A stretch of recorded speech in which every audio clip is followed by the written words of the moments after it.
friends, welcome back.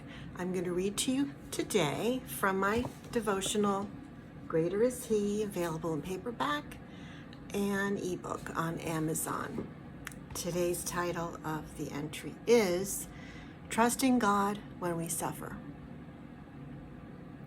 A friend once told me that all of the chapter titles in our story have the same title, Trusting God. The longer I walk with the Lord, the more I believe what she said. The trick is to make sure that we trust Him and not only in what He can do for us. Yes, He is our provider, deliverer, protector, and so much more.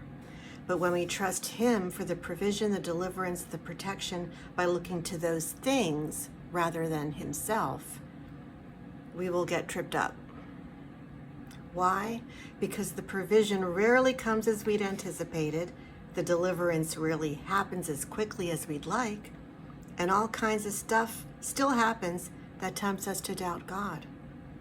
Our trust must be in the person of Christ. God is a loving Father.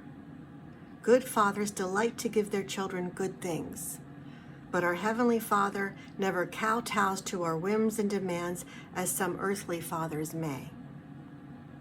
What about trusting God when we suffer? I once watched the movie Father Stu, starring Mark Wahlberg. It is based on the true story of a very rough kind of guy who eventually is called into the priesthood. Shortly after he is ordained, he contracts a very rare disease that causes him to lose control over his muscles.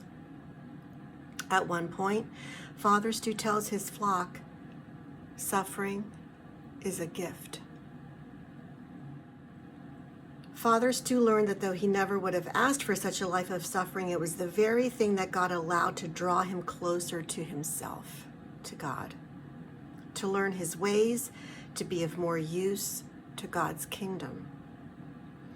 Everything is allowed by God's loving hand for His purposes and for our good when we belong to Him.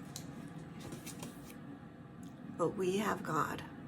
We have a loving Heavenly Father who's not just way up there in the clouds somewhere. He lives inside of us in our hearts when we're born again. And it's a strength and a power and a comfort and so much more. There's a purpose in suffering when we belong to Christ. It's not just willy-nilly, well, we live in a fallen world, we're going to suffer. He uses it not only to transform us into His image, but to help us trust Him more, which sounds kind of backwards. Like, why would you trust someone who lets you suffer so much? But what we do is we identify with Christ in those moments. Remember, He was despised and rejected of man when He walked this earth. Jesus had suffered so much, even before He suffered the ultimate excruciating suffering on the cross. He lived a suffering, I don't want to say sad life, but it was, it wasn't how we would picture like the good life and all that stuff, that bill of goods we've been sold. As you know, like when you meet someone and you get to know them and you identify with them, you feel that kinship, that connection, right? Well, the same is true with our relationship with Christ. And that is, I have found, the quickest way and road and route to really identify and get to know Him and feel connected to Christ is through the suffering, since He was also a man of sorrows. So that doesn't mean that it's this horrible, tragic life when you belong to Christ, but there will be suffering. But the good news is, it's always for our good. God allows it for a reason. He has purpose behind it. He wants to be intimately acquainted with Him. And that's why we're here. We're here to know God, to get to know Him, to let others know about Him.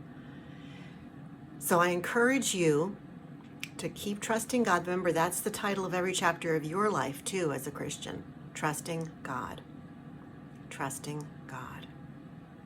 I'm just going to leave you with those words today, friends. Peace out. Love, peace, joy, Jesus to you. And remember, greater is He who is in you than he who is in the world. Till next time.